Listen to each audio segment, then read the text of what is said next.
अस्सलाम वालेकुम नाज़रीन, महरान टीवी न्यूज़ में वाक़े भली कार माया फराशा। सब खां पहिरियां हिकु नज़र हेडलाइन ते।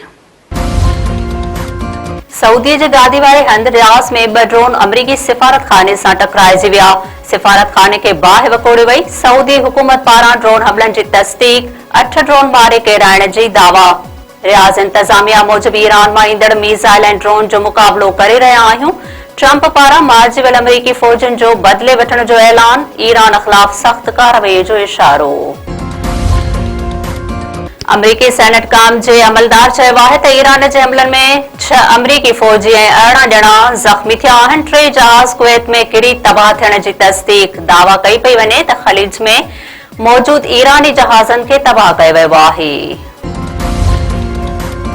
रूस ईरान ते अमरीकी हमला बंद न करण ते 3 आलमी जंग जो ख़दशो ज़ाहिर करे छडि॒यो। रूस ख़बरदार कयो आहे त जेकॾहिं ट्रंप ईरान में हुकूमत जी तब्दीलीअ जे जुनून खे न छडि॒यो त 3 आलमी जंग लॻी सघे थी। ईरान अमेरिका ऐं इसराइल जे हमले खे बर्दाश्त कंदो। अमरीका ईरान मथां हमलो करे ईरानी क़ौम खे मुतहद कयो। अमेरिका ऐं इसराइल ईरान जंग सां पंहिंजनि शहरुनि खे वधीक ख़तरे में विझी छडि॒यो आहे।